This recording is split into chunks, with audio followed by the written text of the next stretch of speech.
আসসালামু আলাইকুম। চলে আসছি নারায়ণগঞ্জের রাঁধুনি রিভার্স কিচেন থেকে। আমি আজকে রান্না করব রিডা মাছের শুটকি দিয়ে ছোট চিংড়ি দিয়ে রিডা মাছের শুটকি রান্না করব। তো আমরা তো শুটকি অনেক রকমই খেয়ে থাকি, তো এইভাবে রান্না করলে কিন্তু ভীষণ মজার হয়, একটা ভিন্ন রকম রান্না।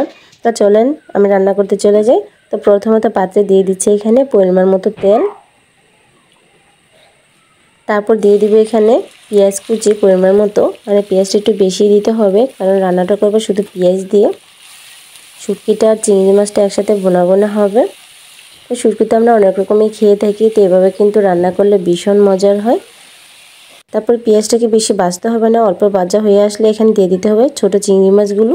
তো এই অবস্থায় চিংড়ি মাছটা দিলে স্মেলটা খুব সুন্দর আসে, চিংড়ি মাছের কালারটাও খুব সুন্দর থাকে। তো এটাকে লাড়াচাড়া দিয়ে কিছুক্ষণ ভেজে নিতে হবে চিংড়ি মাছের কালারটা আসা পর্যন্ত।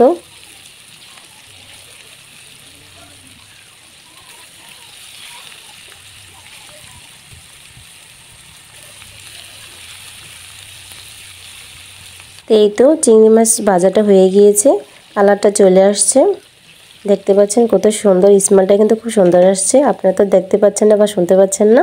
তো এখন আমি দিয়ে দিচ্ছি এখানে পরিমাণ মতো আদা রসুন বাটা, দিয়ে দিচ্ছি পরিমাণ মতো হলুদের গুঁড়ো আর স্বাদ মতো মরিচের গুঁড়ো, আর দিয়ে দিচ্ছি এখানে স্বাদ মতো লবণ, দিয়ে নাড়াচাড়া দিয়ে একটু কষিয়ে নিব। তারপরে এখানে সামান্য পানি দিয়ে আবার কষিয়ে নিব।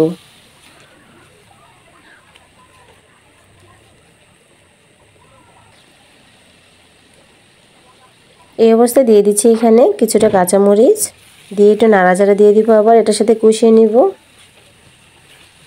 কষানোটা খুব ভালোভাবে করতে হবে, একটু সময় নিয়ে।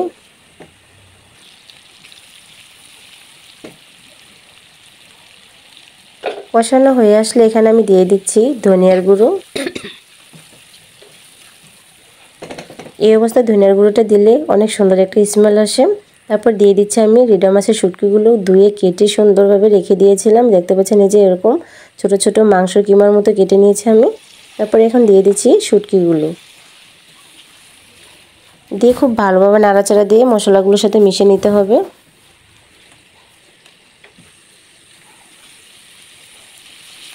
দেখতে পাচ্ছেন কত সুন্দর লাগতেছে, আর এত সুন্দর একটা স্মেল আসতেছে কি বলবো, আমি বোঝাতে পারবো না।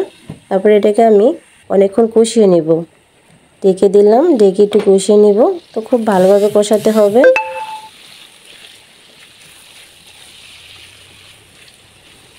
এই তো আমি এখন নাড়াচাড়া দিয়ে দিচ্ছি, মানে খেয়াল রাখতে হবে নিচে দিয়ে যেন লেগে না যায়। তারপরে এটাকে আমি আবার ঢেকে আরেকটু কষিয়ে নিব।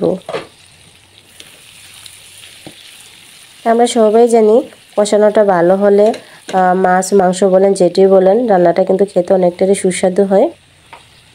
তারপরে এখানে দিয়ে দিচ্ছি পরিমাণ মতো পানি, পানিটা আপনাদের পছন্দ মতো দিবেন। যদি একটু হালকা ভিজিয়ে রাখতে চান তাহলে পানিটা একটু বেশি দিতে হবে, আর যদি শুকনো বোনা হয় তাহলে পরিমাণ মতো পানিটা দিলেই চলবে। তারপর এটাকে ঢেকে দিয়ে আমি রান্না করব কিছুক্ষণ। এই তো বলক চলে আসছে, দেখতে পাচ্ছেন কত সুন্দর লাগতেছে, খুব সুন্দর স্মেল আসছে। আর রিডা মাছের শুটকি কিন্তু খেতে এমনিই মজার হয়। তারপর আবার আমি ঢেকে দিয়ে এটাকে আবার রান্না করব। এই তো ফাইনালি হয়ে গিয়েছে, পানিটা একদম শুকিয়ে গিয়েছে। এভাবে রান্না করলে মানে খেতে যে এত মজার হয়, মাছ মাংস খাসি বলেন যাই বলেন সব কিছু কিন্তু হার মানাবে। এখন দিয়ে দিচ্ছি পরিমাণ মতো ধনিয়া পাতা। তা আমি ধনিয়া পাতাটা একটু বেশি দিয়েছি, আমি তরকারিতে বেশিরভাগ ধনিয়া পাতাটা একটু বেশি দিই, আমার খুব ভালো লাগে।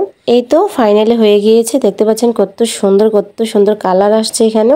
মানে মাছ মাংস যাই বলেন সব কিছু কিন্তু এটা হার মানাবে, যাকে খাওয়াবেন সে কিন্তু ফিদা হয়ে যাবে। তো বাসায় যাকে এটা রান্না করে খাওয়াবেন সে কিন্তু অবশ্যই আপনার প্রশংসা করবে। এভাবে খেলে গরম ভাত দিয়ে অনেকটাই মজার হয়। তো এভাবে অবশ্যই আপনারা বাসায় একবার ট্রাই করবেন, না খেলে কিন্তু এটা স্বাদটা বুঝতেই পারবেন না। দুর্দান্ত একটা রেসিপি এটা, একবার অবশ্যই আপনারা বাসায় ট্রাই করবেন, শুধু ভিডিও দেখলেই হবে না। তো সবাই ভালো থাকবেন, আল্লাহ হাফেজ।